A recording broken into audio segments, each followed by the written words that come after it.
우리 주변에 하나님의 은혜를 항상 체험하고 또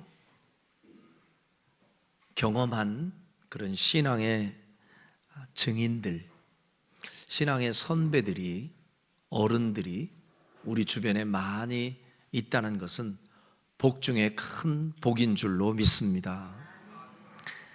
교회도 그렇고 가정도 마찬가지고요. 하나님의 역사를 몸으로 겪고 그 은혜를 증언할 수 있는 영적인 어른들이 살아계신다는 것은 참 큰 복이 아닐 수가 없습니다. 본문 속에 이 기록된 여호수아와 또 당시 여호수아와 함께했던 본문에 기록된 장로들, 당시의 이스라엘 백성들에게는 큰 믿음의 어른들을 얘기하는 거거든요. 그들은 하나님이 행하신 일들을 생생하게 보고 체험했던 신앙의 선배들이자 어른들이었습니다. 그들이 생존해 있는 동안에는 이스라엘 공동체의 신앙이 흔들리지 않고 견고하게 세워질 수 있었습니다. 여러분 아시다시피 이스라엘 백성들은 애굽에서 출애굽하여 이제 홍해를 건넌 이후 하나님이 주시기로 약속한 땅, 가나안 땅까지 들어가기까지는 약 40년이 걸렸었죠. 그 40년간의 광야 생활을 지도하고 앞장서서 인도했던 지도자는 누구였죠? 모세였습니다. 모세와 또 이제 이 이스라엘 백성들 모두가 그 광야 생활을 하면서 이제 40여 년을 보냈는데 40년 동안 참 많은 일들이 있었죠. 하나님이 특별하게 그들을 구름 기둥과 불 기둥으로 지켜주시기도 하고 또 다양한 위험에서 그들을 보호해 주시기도 하고 그들이 농사 짓고 살지 않았으나 매일같이 만나를 공급해 주시기도 하고 광야 한가운데서 물을 내어 물을 먹이기도 하시고, 여러분 얼마나 귀한 은혜입니까? 이런 은혜를 체험하면서도 그 처음 애굽을 탈출할 때 약속을 받고 첫 출발을 했던 1세대 있죠. 그 1세대가 모두가 다 신앙을 잘 유지했던 건 아닙니다. 광야 생활을 하면서 만만치 않게 환경적으로 좀 어렵자 어떤 사람들은 왜 우리가 애굽에 매장지가 없어서 굳이 여기까지 끌고 와서 여기서 죽게 하느냐, 우리가 도대체 이 고생하면서 살아야 될 이유가 뭐냐, 차라리 애굽이 좋았다는 둥, 여기서 엎드려져 죽는 편이 낫겠다는 둥, 심지어 저 가야 할 가나안 땅을 탐지하고 와서 정탐꾼들이 그 땅은 이러이러하다라고 이야기를 하는데 그 부정적인 보고를 했던 10명의 보고 내용을 듣고 많은 사람들은 밤새도록 통곡하면서 원망하고 또 불평하면서 차라리 우리가 이 광야에서 죽는 게 낫다, 거기 가나안 땅에 가봐야 그 큰 거민들에게 당할 것인데 우리는 죽은 목숨이나 다름없다.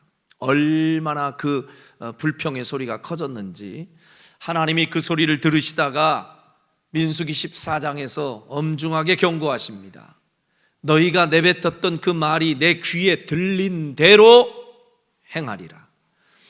근데 정말 그렇게 돼버리고 말았어요. 그래서 부정적으로 우리는 차라리 광야에서 죽는 게 낫다, 죽을 것 같다 얘기했던 사람들은 결국 광야에서 1세대가 다 엎드러져 죽었습니다. 그런데 10명은 그렇게 부정적인 보고를 했던 정탐꾼들이었고 12명 가운데 2명 여호수아와 갈렙은 아주 긍정적인 보고를 하죠. 맞다, 우리가 가서 탐지해 본 그 땅은 큰 거민들도 있고 우리가 쉽게 정복할 수 있는 땅이 아니지만 그러나 하나님이 주시기로 약속하지 않았냐, 하나님이 우리와 함께 해주시면 그들은 우리의 밥과 같다, 밥이다 까짓 거 아주 당당하게 믿음으로 선포하죠. 그런데 하나님은 그 여호수아와 갈렙이 믿음으로 선포했던 대로 그들이 가나안 땅을 밟게 해주시는 축복을 주시죠. 그래서 우리는 신앙생활하며 인생을 살면서 말 함부로 하면 안 되고, 그냥 속상하고 또 억울하다고 그냥 터진 입이라고 함부로 그냥 주절주절 내뱉었던 그 말대로 돼버리니까 항상 말 조심해야 될 줄로 믿습니다. 옆 사람에게 당부 좀 해주세요. 우리 말 조심합시다. 말 조심하면서 합시다. 어쨌든 긍정의 말, 믿음의 말을 선포했던 여호수아와 갈렙이 나머지 남아있던 광야 생활을 하면서 어린아이였던 애들, 그리고 뒤늦게 출생했던 애들, 그런 애들이 이제 주를 이루어서 이스라엘 민족이 된 거예요. 1세대는 다 죽고, 그리고 요단강을 건너 가나안 땅에 입성할 때 제일 큰 어른은 그러니까 여호수아와 갈렙이 되겠죠. 그리고 여호수아와 갈렙이 그 가나안 땅에 들어가면서부터 이제 백성들을 지도하는데, 이제 가나안 땅에 들어가면서부터 해야 할 일은 뭐예요? 그 가나안 땅을 정복하고 차지하는 일이었는데, 하나님이 주신 말씀대로 여호수아는 순종합니다. 무슨 그들에게 좋은 전략이 있고 전술이 있고 군사가 많아서 그 가나안 땅을 차곡차곡 정복한 게 아니에요. 그때 하나님께서 그 가나안 땅을 정복할 수 있는 방법도 주시고 힘도 주시고 주님이 친히 인도해 주셨는데, 그 대표적인 예가 여리고성, 첫 성에 딱 눈에 보이는 난공불락의 큰 성이 눈앞에 있는데, 그 성을 어떻게 이스라엘 백성들이 정복하고 점령하느냐고요. 방법이 없던 그때에 하나님이 여호수아를 통해서 방법을 주십니다. 너희들이 그 여리고성을 정복하려면 내 말대로 행하라. 다른 것 하지 말고 그 여리고성을 가운데 두고 하루에 한 바퀴씩 아무 말 하지 말고 돌기만 하거라. 그 다음 날도 돌고 또 다음 날도 돌고 6일 동안 계속 돌게 하신 거예요. 그리고 마지막 날 7일째 되는 날 7바퀴를 한꺼번에 돌아라. 이게 주님이 말씀해 주신 여리고성을 점령하는 방법이었어요. 인간의 상식으로는 쉽게 납득이 안 되죠. 아니, 칼을 주시든 창을 주시든 싸울 수 있는 전술을 주시든, 아니 그래야지. 그냥 성을 가운데다 놓고 빙글빙글 돌기만 하라니, 돌다가 진짜 돌겠네, 그런 마음 가지고 그냥 돌았어요. 아무 일도 안 일어날 것 같았던 여리고성에 7일째 되는 날 하나님이 말씀하신 그대로 여리고성은 스스로 무너지고 이스라엘 백성들이 그 땅을 점령하게 된 줄로 믿습니다. 그게 하나님의 방법이었어요. 그런 방법, 그런 기적을 눈앞에서 실제로 목격하고 체험한 사람들, 그게 바로 여호수아를 비롯한 그 가나안 땅에 처음 입성할 때의 어른들 세대, 그들은 하나님이 일하시는 흔적을 생생하게 목격합니다. 이야, 하나님이 이런 분이시구나. 우리가 다른 자원이 없어도 실력이 없어도 하나님 말씀에 순종하면 하나님이 이런 기적을 행해 주시는구나, 이런 게 몸으로 체득된 사람들이에요. 그런 신앙의 어른들이 딱 견고하게 살아있을 때에는 이스라엘 백성들 그 공동체가요, 흔들림 없이 신앙 공동체가 잘 유지되었습니다. 자, 그 말씀이 오늘 본문 7절에 나와 있습니다. 7절 먼저 한번 같이 읽어보실까요? 시작. 백성이 여호수아가 사는 날 동안과 여호수아 뒤에 생존한 장로들 곧 여호와께서 이스라엘을 위하여 행하신 모든 큰 일을 본 자들이 사는 날 동안에 여호와를 섬겼더라. 그렇죠? 자, 신앙의 큰 영적인 영도자, 좋은 지도자가 딱 살아있고, 그리고 그와 함께 했던 생존한 장로들, 신앙의 선배들이에요. 하나님께서 이스라엘을 위하여서 행해 주신 모든 큰 일을 본 자들, 신앙의 체험이 있는 사람들이죠. 이 모든 사람들이 사는 날 동안, 살아있는 동안에는 모두가 여호와를 잘 섬겼더라. 신앙 공동체가 흔들림 없이 견고하게 서 있었다는 것이죠. 여러분, 이렇게 오늘 우리에게도 하나님의 은혜를 체험하며 살아오신 우리 신앙의 선배들과 어른들이 계시다는 것은 복 중에 큰 복임을 잊지 않으시기를 바랍니다. 이게 시대가 고령화 시대로 이렇게 접어들다 보니 교회들에게서 나타나는 현상 가운데에 아이들을 이렇게 쉽게 볼 수가 없는 그런 교회가 정말 많습니다. 그나마 우리 교회는 아까 우리 아이들 보았지만 주일학교가 있잖아요. 그리고 이제 막 태어난 아이들도 있고, 얼마나 이쪽 저쪽에서 아이들 울음소리가 나고, 아까 실컷 준비해놓고 그냥 펑펑 우는 진호 왜 그러나 그랬더니 뭐가 그렇게 속상했어요? 그랬구나. 그 봐요. 다 나가서 여기서 서 있는데 혼자 본인이 못 나가니 얼마나 마음이 아파.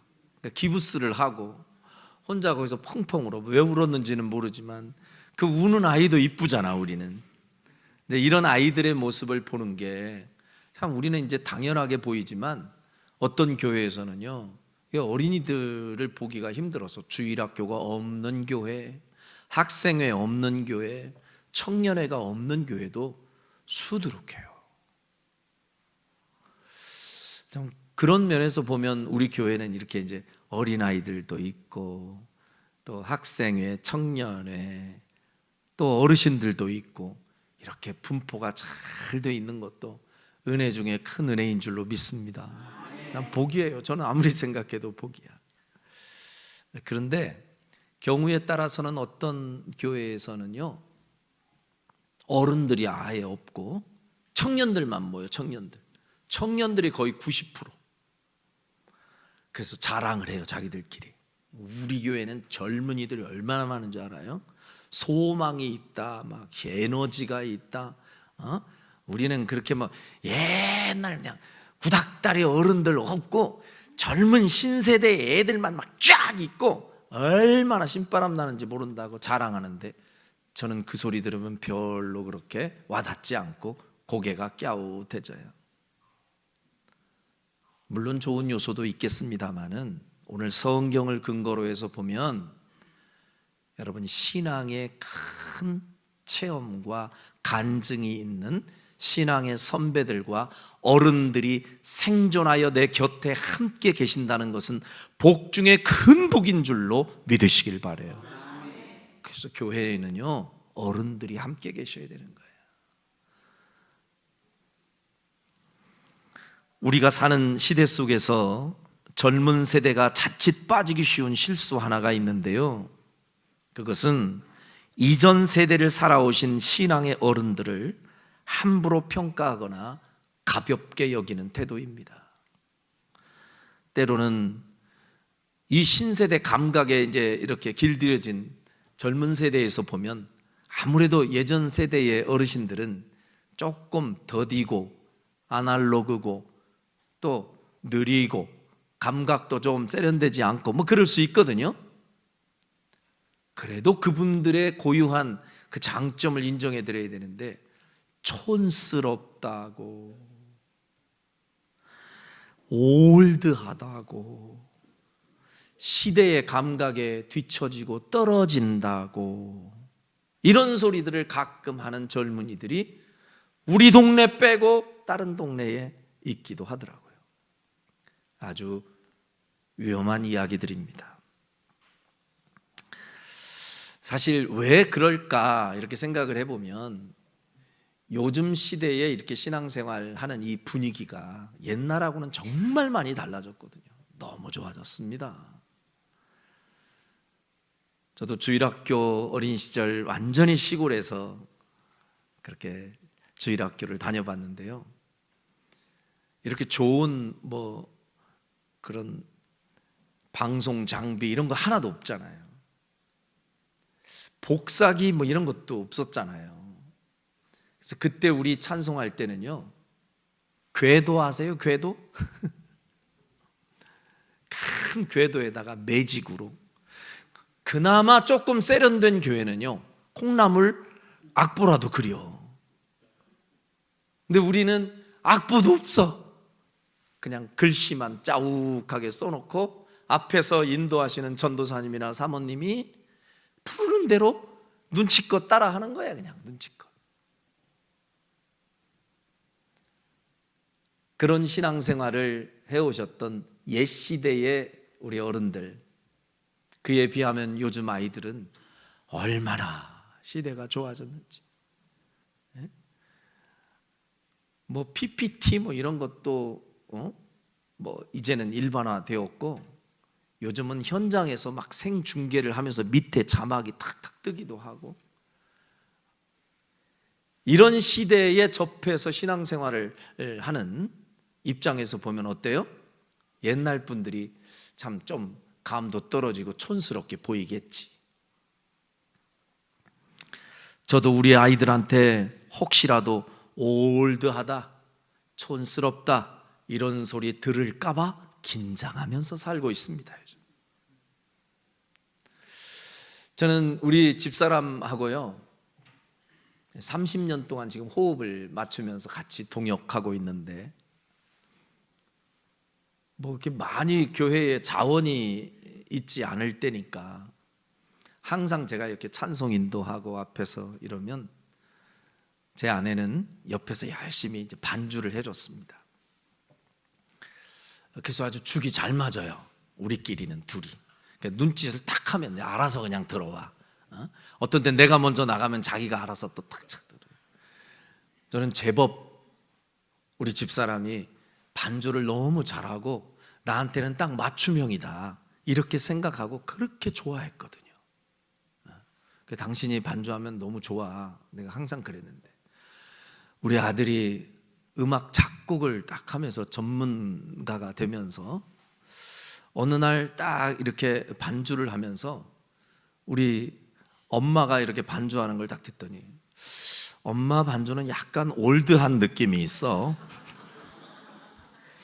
그 순간 전 처음 알았어요. 우리 집사람이 치는 반주가 올드하다는 거를. 그래서 뭐가 올드한 거냐? 나 아빠는 좋은데. 근데 뭐가 있대.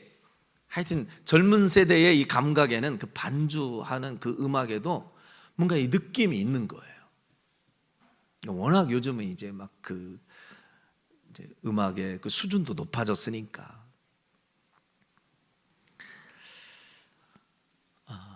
인정할 건 인정을 해야 되지만 가끔은 그런 이제 이렇게 분위기의 차이가 좀 느껴질 때가 있고, 얼마 전에는 우리 막내 예원이가 고등학교 2학년 아이인데 무슨 얘기를 하다가, 아빠 어떤 일이 있었는데요, 그 어떤 아이의 이야기가 그래서 대전에 올라왔어요. 그래요? 그래서 저는 이제 딱 듣고서는, 그래? 야, 그 아이가 되게 유명한가 보다. 야, 대전에까지 다 그렇게 다 소식이 알려졌으면 꽤 유명해진 아이인가 본데? 그랬더니 얘가 깜짝 놀라면서 저를 보더니, 아빠, 그 대전이 아니에요. 대신 전해주는 단톡방을 대전이라고 그런대요. 알았어요, 여러분들? 아무도 몰랐죠? 나 깜짝 놀랐네. 아니, 뭔 얘기가 대전에 올라왔대. 그러니까 난 대전에 소식이 전해진 줄 알았지. 그랬더니 그게 대신 전해주는 사이트라네, 이게. 내가 깜짝 놀랐어. 그랬더니 저를 아주 이렇게 촌스럽게 바라보더라고. 쉽지 않습니다. 요즘 젊은 세대 세대들에게 무시당하지 않으려고 얼마나 긴장하며 사는지 모릅니다. 그런데 여러분, 세상은 설령 그럴지라도 우리는 신앙의 선배들을 누구보다도 귀하게 여기고 존경해야 옳은 줄 믿습니다. 우리 옆 사람과 함께 인사해 주시길 바라요. 우리 신앙의 선배들을 무시하지 맙시다. 아멘. 예. 과거에 우리 믿음의 선배들은요, 시설은 좋지 않고 환경은 좋지 않았지만 담요 한 장 들고 산 위에 올라가 눈물로 기도하며 나라를 위해, 교회를 위해, 자식들을 위해 눈물을 심으며 기도하며 신앙을 지켰던 선배들입니다. 그 어른들의 뜨거운 기도와 헌신이 있었기 때문에 오늘 우리가 이 자리에서 이 좋은 혜택과 열매를 누리고 있는 줄로 믿습니다. 그러므로 우리는 신앙의 어른들이 소유했던 그 아름다운 헌신과 그 순수한 신앙의 열정을 오히려 배우고 반드시 그 열정을 이어받아야 할 자리에 우리가 있음을 기억하시기를 바랍니다. 오늘 본문에 보면 이전 시대의 신앙을 우습게 여기고 이어받지 않다가 큰 코 다친 사람들의 이야기가 소개되고 있습니다.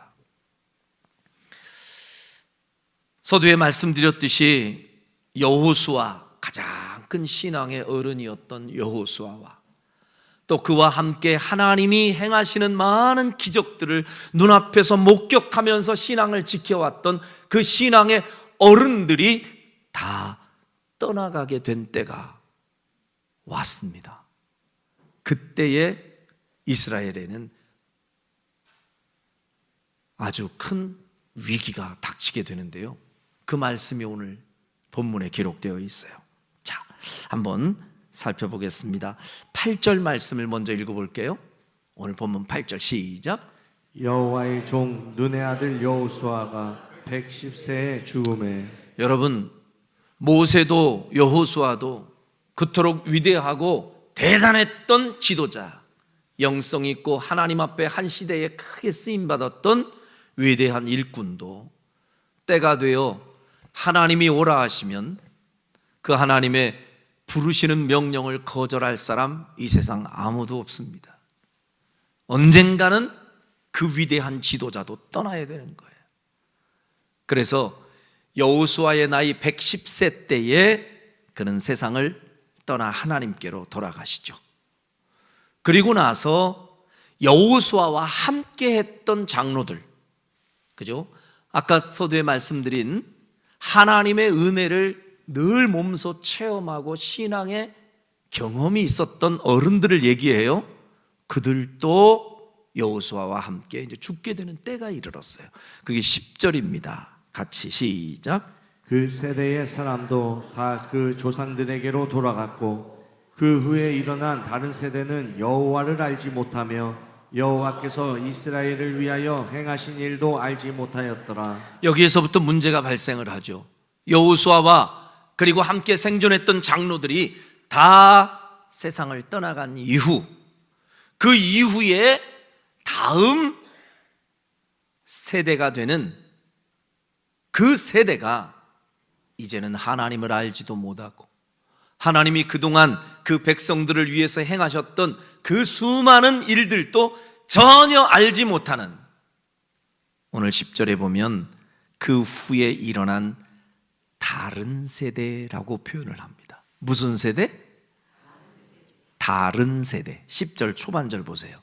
그 세대의 사람도 다 그 조상들에게 돌아갔고 그 후에 일어난 무슨 세대? 여러분, 이 다른 세대의 단어를 잘 주목해 보세요. 그냥 일반적으로는 다음 세대가 되어야 될 그 세대가 지금 다른 세대로 표현되고 있습니다.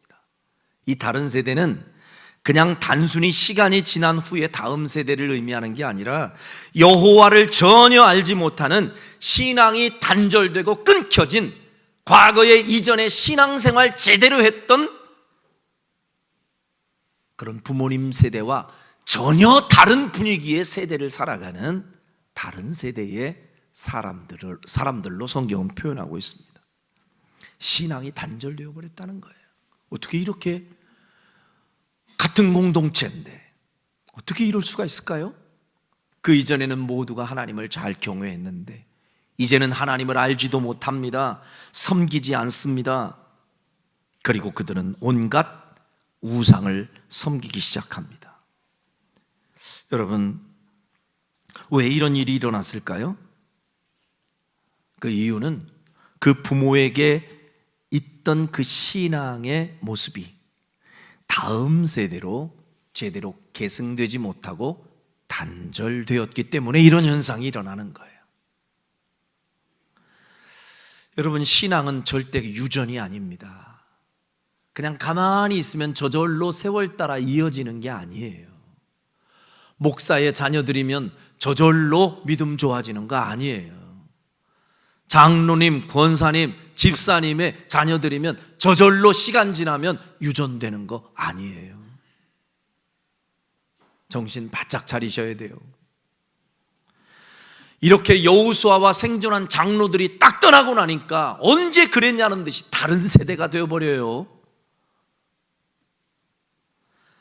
근데 문제는 그렇게 신앙이 이어지지 않고 끊어졌을 때 나타나는 결과는 우리의 상상을 뛰어넘은 아주 치명적인 실패가 찾아온다는 겁니다.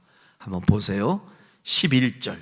자, 다른 세대가 이제 하나님을 섬기지 않고 악을 행하게 되는데요. 이런 모습입니다. 11절부터 시작. 이스라엘 자손이 여호와의 목전에 악을 행하여 바알들을 섬기며. 그렇죠? 이제 막 바알을 섬기는 거예요. 그 가나안 땅의 본래 토속적인 신앙이었던 바알 신앙을 그들이 행하게 됩니다.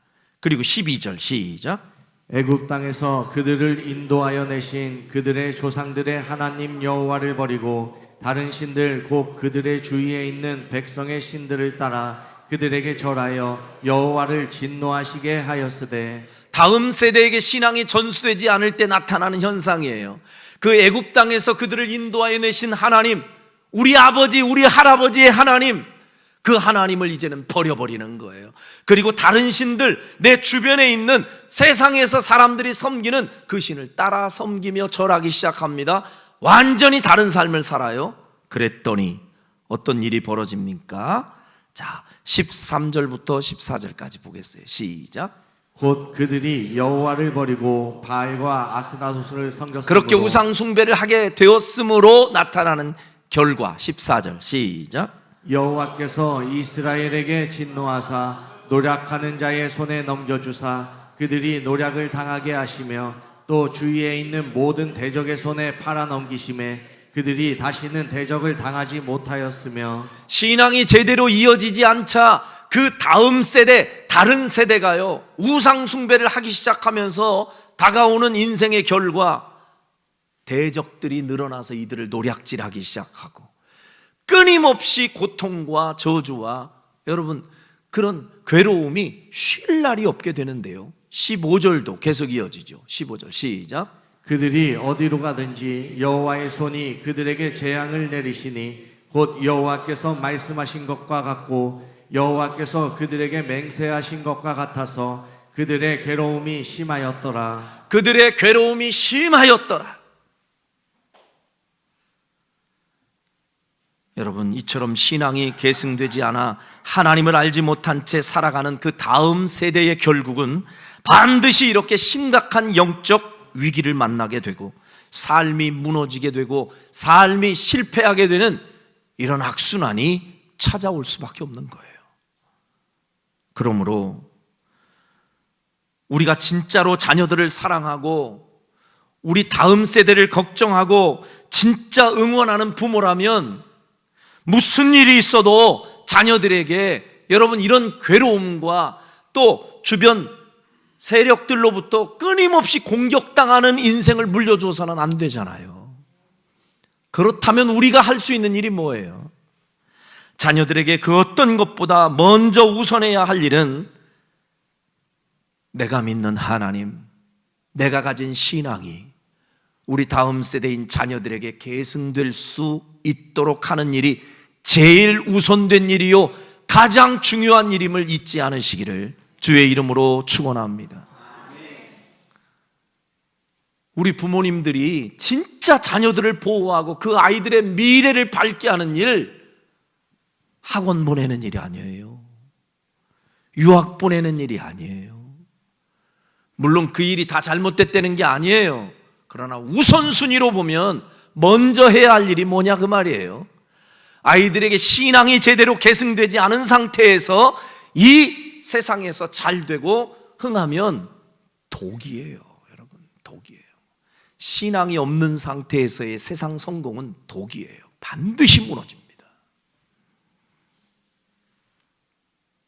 더디 가더라도, 덜 유명하더라도 신앙이 기초가 된 자녀, 하나님 의지하며 사는 자녀, 이 자녀를 여러분들이 꿈꾸며 기도하시고 여러분의 신앙을 그 아이들에게 계승시켜 주셔서 아이들의 미래가 밝아질 수 있도록 도우시는 부모들이 되기를 주의 이름으로 축원합니다. 이미 천국에 가신 저희 어머니와 아직 생존해 계신 우리 아버님, 슬하의 6남매가 있는데요, 늘 우리 부모님이 자식들을 보면서 감사하면서도 한편으로 늘 짠해하시고 안쓰러워하시는 게 있었어요. 우리가 자녀들에게 더 좋은 것, 많은 것을 좀 넉넉하게 주었으면 얼마나 좋았을까. 우리 어머니 늘 그런 마음으로 안쓰러워하셨거든요. 이 땅에서의 좋은 유산을 많이 물려주지 못하는 것에 대한 아쉬움과 안타까움을 늘 표현하셨어요. 그런데 자식의 입장에서 저는 우리 부모님을 이렇게 배웠을 때 제가 하나님을 두고 양심에 꺼리지 않는 고백을 하나 한다면 저희 부모님은 저희들 자녀들에게 가장 좋은 유산, 가장 큰 유산, 신앙의 유산을 물려준 것이 최고로 큰 유산을 물려주셨다, 그렇게 확신합니다. 얼마나 고맙게 느껴지는지요.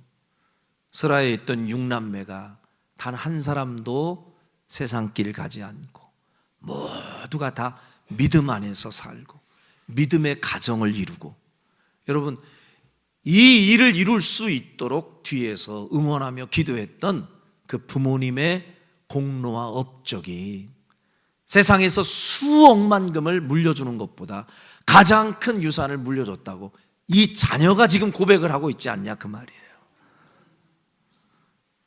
여러분, 신앙 계승의 책임과 사명 우리 부모에게 있습니다.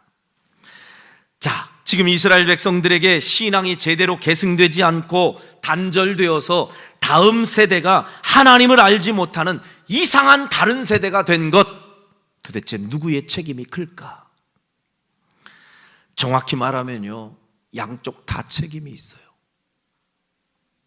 신앙을 제대로 계승시켜주지 못한 부모의 책임도 있고, 또 반대로 신앙의 환경 속에 있으면서도 그 신앙을 소중히 여기지 않고 부모님의 신앙을 받아들이지 않은 자녀 세대의 책임도 분명히 있습니다. 그런데 오늘 우리는 그 책임의 크기가 누구에게 더 있냐를 따지는 거 의미 없어요. 부모 입장에서 나보다는 저 자녀가 문제라고 얘기할 것도 없고, 자녀들의 입장에서 우리 부모님이 나한테 안 물려줬다고 얘기할 것도 없어요.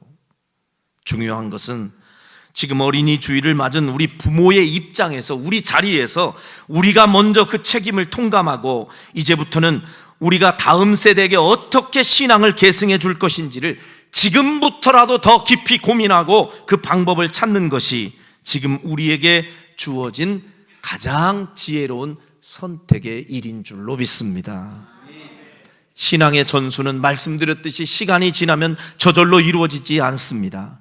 내가 경험한 하나님을 다음 세대가 알고 경험할 수 있도록 우리 부모님들이, 우리 어른들이 다리 역할을 하는 것, 그게 우리 부모 세대, 어른 세대의 가장 중요한 사명이에요.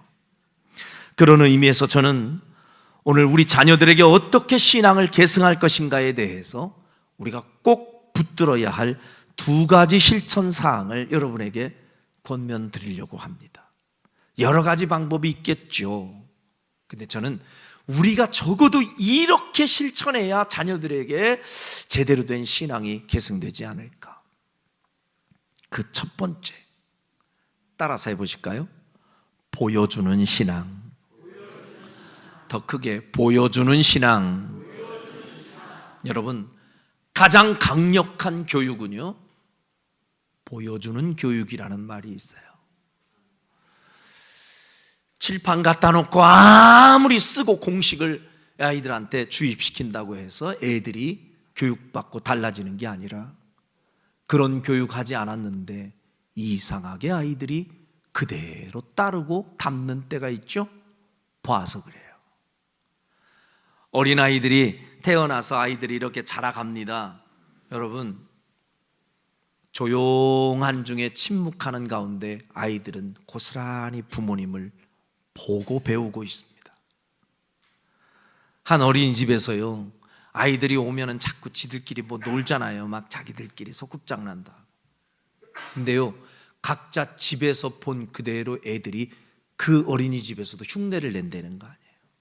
어떤 아이들은 같이 이제 소꿉놀이를 합니다. 너는 엄마야, 나는 아빠야, 우리 밥 먹자. 선생님이 가만히 봤어요. 어떻게 노나. 그랬더니 하나 아이가 밥 가져와. 깜짝 놀랐어요. 그러니까 또 옆에 있는 애가 어서 드세요 하면서 다 갖다 놨어요. 이제 그래서 이제 선생님이 가만히 봤더니 잘 논다 하고 봤더니 그 아이가요, 남자아이가 갑자기 밥상을 확 뒤집어 엎어버리더래.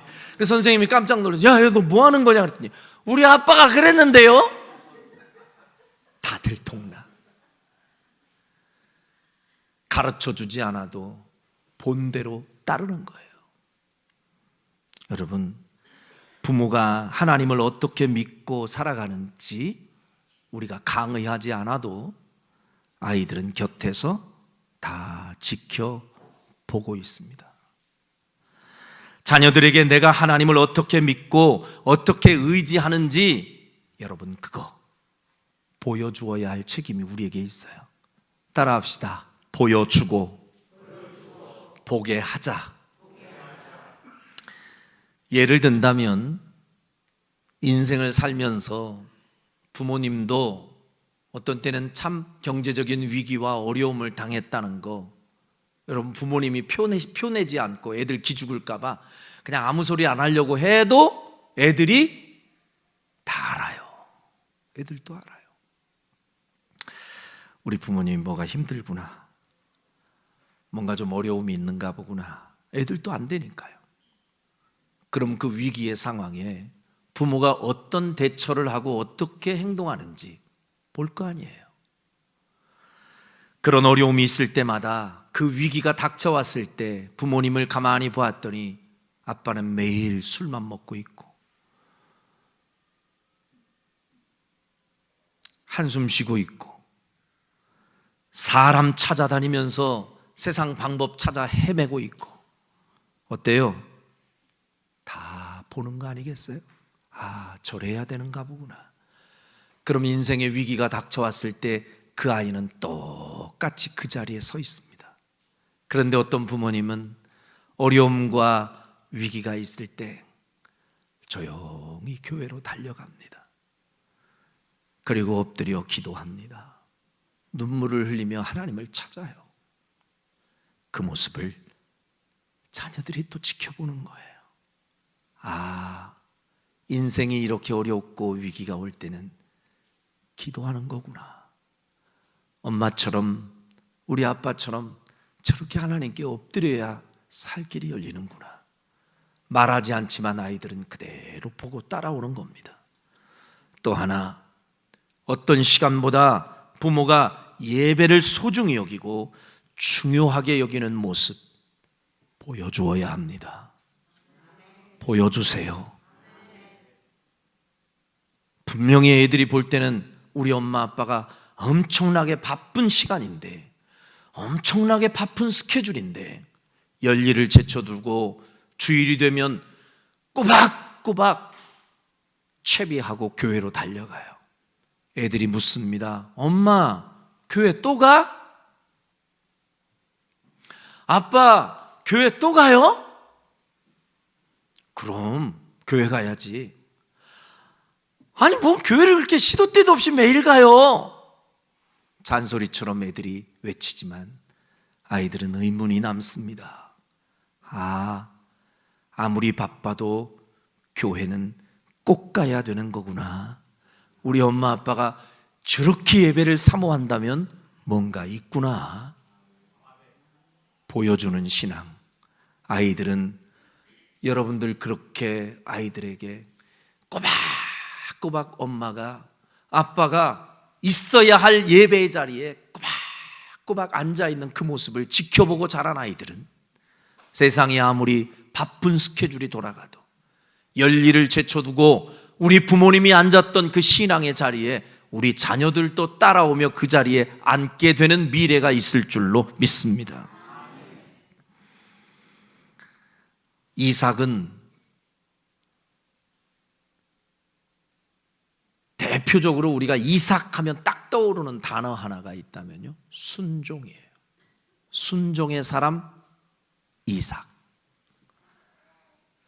왜 우리가 이삭을 순종의 사람이라 하는가? 여러분 가만히 보세요. 이삭만큼 순종자란 사람이 또 있을까 싶을 정도로 정말 예수님처럼 순종자란 사람. 그런데 이 이삭이 언제부터 그런 순종의 자세와 DNA가 제대로 갖춰졌을까 본다면 저는 아버지를 보았고 아버지를 배웠기 때문이라고 그렇게 생각이 들어요. 모리아 산상에 이 아들을 데리고 올라가던 아브라함, 가슴이 찢어졌죠.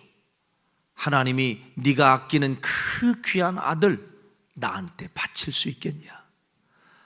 아브라함은 주저하지 않고 그 아들을 데리고 3일 길을 뚜벅뚜벅 모리아 산으로 올라가는데 이삭이 묻습니다. 아버지, 다른 제사할 모든 재료는 다 있는 것 같은데 재물이 안 보이네요.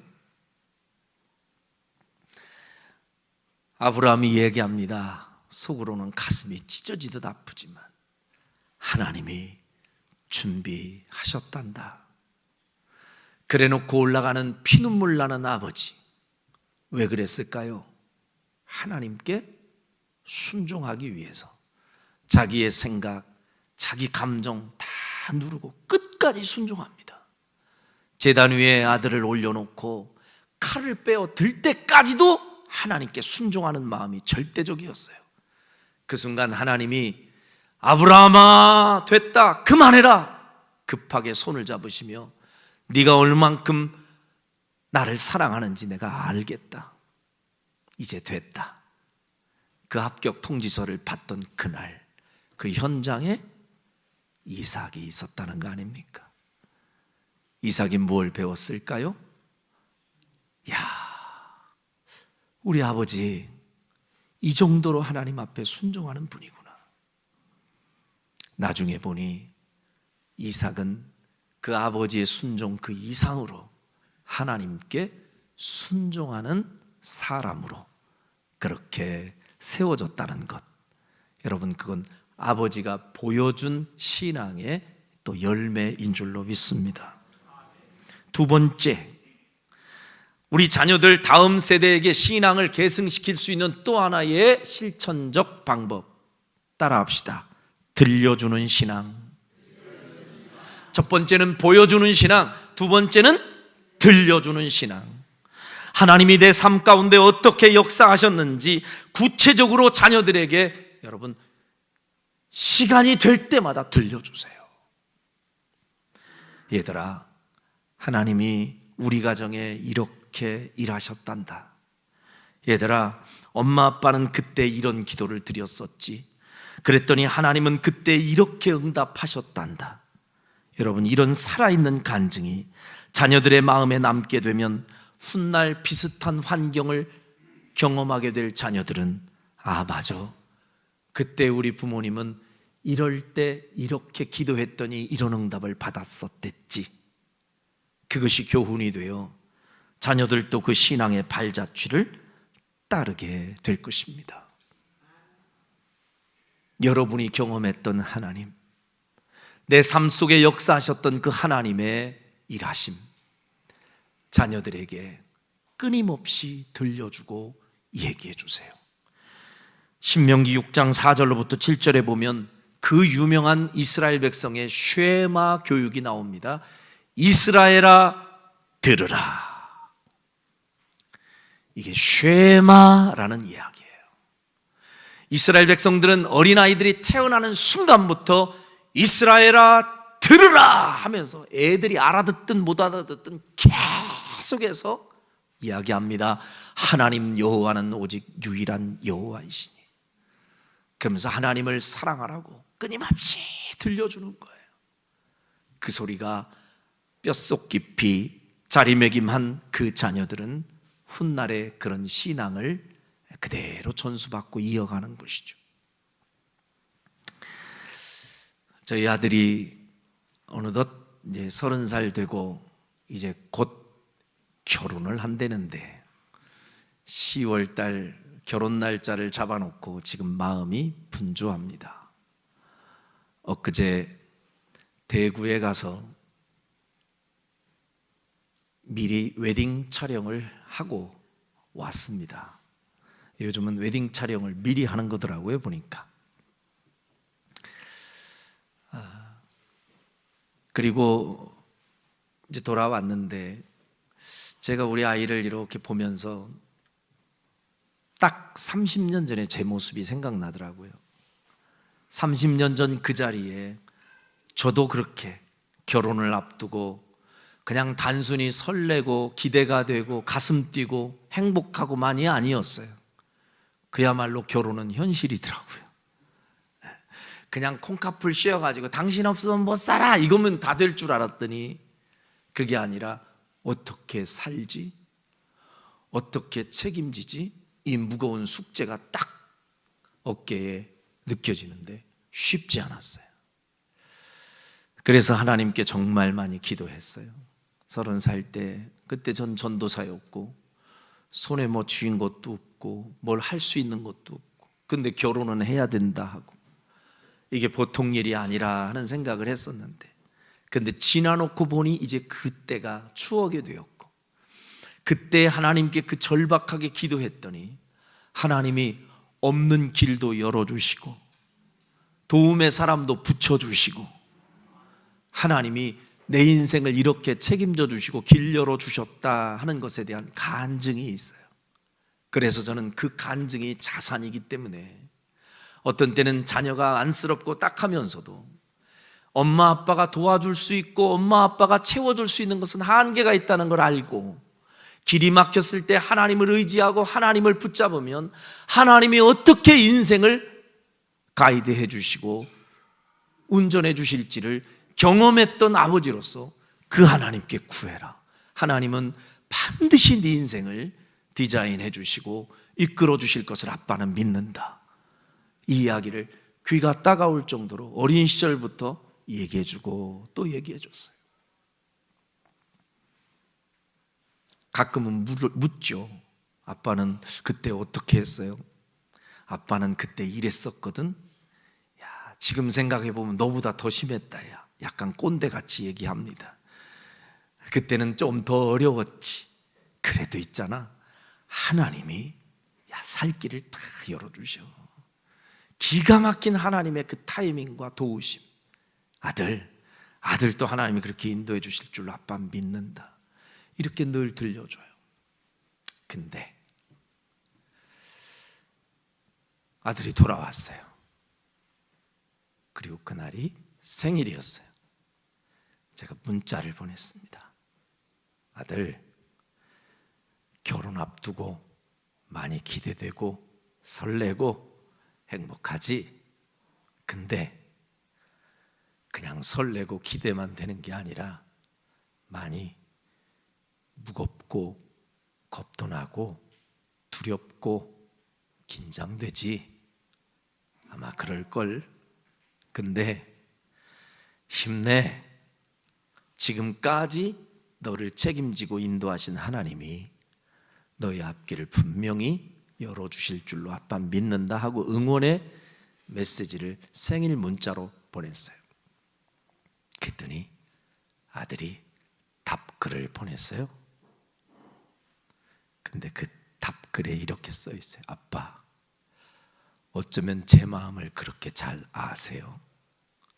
맞아요. 사실은 부모님께 티내지 않으려고 괜찮은 척, 씩씩한 척, 기대하고 행복한 척 했지만 사실은 겁도 나고 걱정도 되고 그 책임감과 부담감이 크다는 거예요. 근데 웨딩 촬영까지 딱 하고 차를 타고 올라오는데 그게 확 실감이 나더래요. 근데 제가 보고 감사했던 이제 토막은 거기에요. 운전하고 오면서 갑자기 그 절박한 어떤 부담감, 그 무거움이 딱 느껴지는 순간, 그때 하나님을 찾게 되더래요. 그래서 운전하면서 지도 모르게 펑펑 울었대요. 아빠한테 솔직하게 그냥 얘기하는 거죠. 아빠, 운전하면서 제가 한참을 하나님께 울며 기도했어요. 하나님이 나의 길을 책임져 주시고 인도해 달라고. 근데 그 소리를 듣는데 얼마나 감사하고 마음이 놓이는지요. 그 절박한 상황에서 하나님이 생각나고 하나님을 붙잡고 하나님께 기도하는 그 모습을 지켜보는데 제가 마음이 얼마나 고마운지, 30년 전에 아빠의 모습을 그대로 닮아가고 있는 그 모습에 제 마음이 놓였어요. 여러분, 내가 알고 내가 경험하고 내 삶 속에 역사하셨던 그 하나님의 귀한 역사, 그 일하신 하나님의 은혜, 자녀들에게 들려주고 또 들려주다 보면 어느 날 비슷한 상황이 왔을 때 우리 자녀들이 내가 섰던 그 기도의 자리에 자녀들이 서게 되고, 내가 하나님을 붙들었던 그 자리에 우리 자녀들도 서게 될 줄로 믿습니다. 사랑하는 여러분, 신앙은 저절로 다음 세대로 이어지지 않습니다. 책임을 가지고 의도적으로 보여주고 들려주고 함께 할 때 비로소 우리의 다음 세대가 하나님을 아는 세대로 이어지게 될 것입니다. 가정의 달 첫 번째 주일, 어린이 주일을 맞이해서 우리의 신앙이 우리 세대에만 머물지 않고 다음 세대로 이어질 수 있도록 오늘 주신 말씀을 마음에 새기고 우리의 자녀들에게 신앙의 본을 보여주고 또한 하나님의 말씀을 부지런히 들려주고 살아있는 신앙의 간증을 전함으로 믿음의 계보를 이어가는 복된 가정, 복된 성도님들 다 되시기를 주님의 이름으로 축원합니다. 기도하겠습니다.